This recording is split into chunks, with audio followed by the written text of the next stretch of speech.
Hi friends, அஸ்ஸலாமு அலைக்கும். Welcome to இன்றைய சமையல். இன்றைக்கி நம்ம சேனலில் ஒரு சூப்பரான வெண்பொங்கல் வைக்க போகிறோம். ஒரு தடவை இந்த மாதிரி நீங்கள் வெண்பொங்கல் வச்சு பாருங்கள், செம்ம டேஸ்ட்டாக இருக்கும். ஹோட்டல் ஸ்டைலில் எப்படி இருக்குமோ அதோட சூப்பராக இருக்கும். வாங்க இப்போ கிச்சனுக்குள்ளே போயிடலாம்.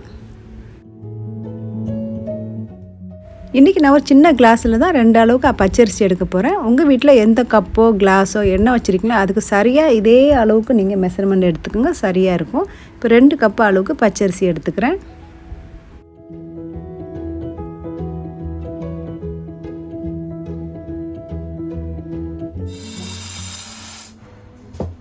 இப்போ 1 கப்பு சிறுபருப்பு எடுத்துருக்கேன். லேசாக வறுத்து எடுத்துக்கலாம். வறுத்து சேர்க்கும் போது நம்மளுடைய வெண்பொங்கல் ரொம்ப டேஸ்ட்டாக இருக்கும். கண்டிப்பாக வறுத்துக்கோங்க மறக்காமல்.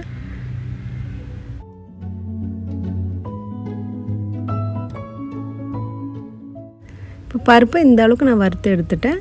ஸ்டவ் ஆஃப் பண்ணிவிட்டு இறக்கிக்கலாம்.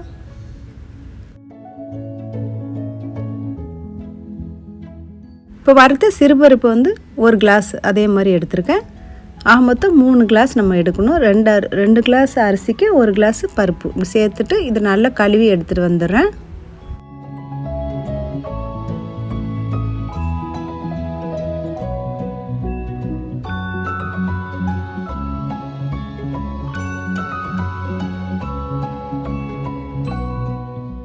இப்போ இந்த அரிசியில் ஒரு 4 கிளாஸ் தண்ணி சேர்த்து இதை ஊற வச்சு எடுத்துக்கிறேன். இப்போ இந்த அரிசியும் பருப்பும் ஒரு அரை மணி நேரம் ஊறணும். இப்போ மூடி வச்சுக்கலாம். இதுக்கு அகலமான குக்கர் எடுத்துக்கோங்க.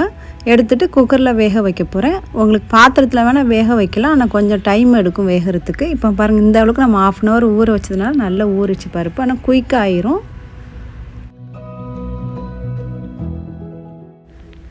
இப்போ சேர்த்த அப்புறமா இப்போ இதுக்கு இன்னும் ஒரு 6 கிளாஸ் தண்ணி சேர்த்து வேக வச்சுக்கலாம். பருப்பு அரிசினால தண்ணி ரொம்ப இழுக்கும். அதனால் மொத்தம் நான் 10 கிளாஸ் தண்ணி சேர்த்துருக்கேன். 3க்கு 10 அளவுக்கு தண்ணி சேர்த்துருக்கோம். இப்போ மூடி போட்டு ஸ்டவ்வில் வச்சு நல்லா வேக வச்சு எடுத்துக்கலாம். இப்போ இதுக்கு 2 ஸ்பூன் உப்பு சேர்த்துட்டு இதோட ஒரு 2-3 ஸ்பூன் எண்ணெய் சேர்க்க போகிறேன். குக்கிங் ஆயில் சேர்த்த அப்புறம் இதுக்கு 1 கிளாஸ் பால் எடுத்துருக்கேன். நீங்கள் காய்ச்சின பால் இருந்தால் ஊற்றிக்கோங்க, இல்லைனா காய்ச்சாமல் பால் வச்சுருந்தாலும் பரவாயில்ல, அதையே சேர்த்துக்கலாம். இப்போ அதே அளவுக்கு ஒரு கிளாஸ் பால் சேர்த்து நல்லா மிக்ஸ் பண்ணிவிட்டு மூடி போட்டு மூடி ஸ்டவ்வில் வைக்க போகிறேன். ஞாபகமாக எண்ணெய் கண்டிப்பாக சேர்த்துக்கோங்க. இல்லை பால் பருப்புனால் பொங்கி வடிகிறதுக்கு நிறைய சான்ஸ் இருக்குது. நீங்கள் எண்ணெய் தேய்ச்சிங்கன்னா எண்ணெய் ஊற்றுனீங்கன்னா கண்டிப்பாக வந்து பொங்கி வடியாது குக்கரில். இப்போ 3 விசில் போட்டுட்டு ஸ்டவ் ஆஃப் பண்ணிக்கலாம். ஆஃப் பண்ண அப்புறமா நீங்கள் கொஞ்சம் அந்த ஆவிலாம் போன அப்புறமா ஓப்பன் பண்ணுங்கள். அந்த சூட்லேயே இன்னும் கொஞ்சம் வேகிறதுக்கு நிறைய வாய்ப்பு இருக்குது. பாருங்கள், நம்ம வந்து எண்ணெய் இது ஊற்றுனதுனால சொட்டு கூட மேலே வரையில பாருங்கள். இப்போ நல்லா கரண்டி வச்சு கொஞ்சம் மிக்ஸ் பண்ணி விட்டுட்டு இதுக்குள்ளே தாளிப்பு நான் சேர்த்து காமிச்சிடுறேன். இப்போ பொங்கலோட திக்னஸ் இந்த மாதிரி தான் இருக்கணும். நீங்கள் வேக வைக்கும்போது உங்களுக்கு பொங்கல் ஏன்னா சமயத்தில் அரிசி கொஞ்சம் முன்ன பின்ன இருந்துச்சுன்னா இன்னும் கொஞ்சம் தண்ணி எடுக்கும். அப்படி தேவைப்படுச்சா இன்னும் ஒரு கிளாஸ் தண்ணி சேர்த்து நல்லா மிக்ஸ் பண்ணிக்கோங்க. ஆனால் இந்த அளவுக்கு திக்னஸ் வச்சுக்கோங்க. இப்போ இதுக்கு நான் ஒரு 4-5 மிளகு எடுத்து கொஞ்சம் கொரகொரப்பாக இடித்து எடுத்துக்கலாம். இப்போ சின்ன பேனை நல்லா சூடு பண்ணிவிட்டு இதுக்கு வந்து நெய் வந்து ஒரு 2-3 ஸ்பூன் நெய், அதோட ஒரு 2-3 ஸ்பூன் வந்து எண்ணெயும் சேர்த்துக்கிறேன். இப்போ சின்ன துண்டு இஞ்சி எடுத்துருக்கேன். எடுத்துகிட்டு தோலெல்லாம் நீக்கிட்டு எடுத்து வச்சுக்கிறேன்.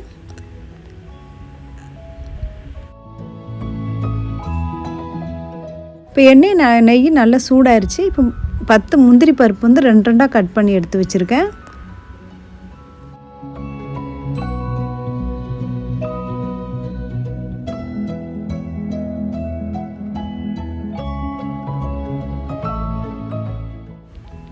ஜீரகம் 1 டீஸ்பூன் அளவுக்கு எடுத்திருக்கேன்.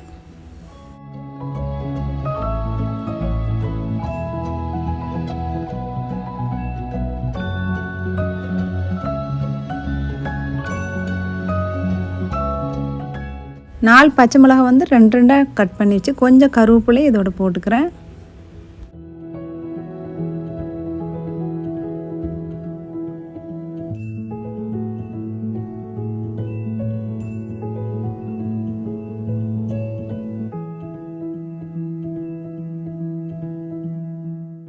இப்போ சின்ன துண்டு இஞ்சி இதில் துருவி போட்டுக்கிறேன்.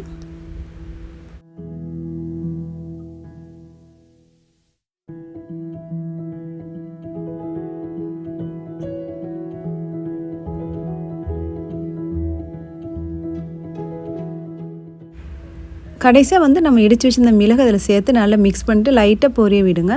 பொரியவிட்டு ஸ்டவ்வை ஆஃப் பண்ணிவிட்டு நம்ம இதை கொண்டு போய் பொங்கலில் சேர்த்துக்கலாம்.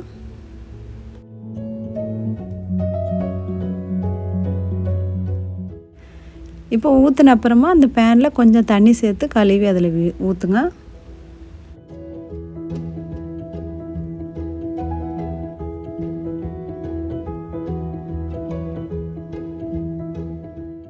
தாளிப்பு சேர்த்த அப்புறமா ஒரு 2-3 நிமிஷம் மட்டும் அப்படியே ஸ்டவ்வில் வச்சு நல்லா கலந்து விடுங்க, அடி பிடிக்காமல்.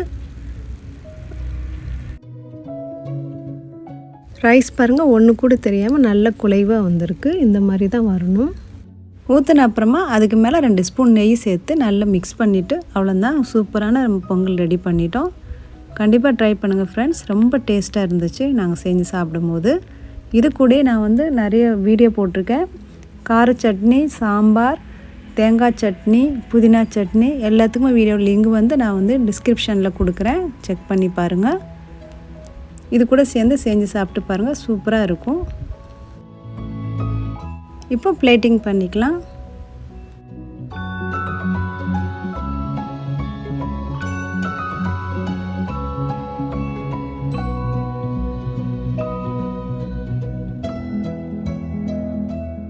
இப்போ பொங்கல் தட்டில் வச்சுட்டோம். முள்ளங்கி போட்டு சாம்பார் வச்சேன். இது வந்து புதினா சட்னி, இது வந்து வெங்காய சட்னி, தேங்காய் சட்னி, கார சட்னி. இந்த மாதிரி நீங்களும் செஞ்சு சாப்பிட்டு பாருங்கள், செம்ம டேஸ்ட்டாக இருக்கும். இந்த வீடியோ உங்களுக்கு பிடிச்சிருந்தா ப்ளீஸ் லைக், ஷேர், சப்ஸ்கிரைப். மீண்டும் அடுத்த வீடியோ சந்திப்போம். தேங்க்ஸ் ஃபார் வாட்சிங் ஃப்ரெண்ட்ஸ்.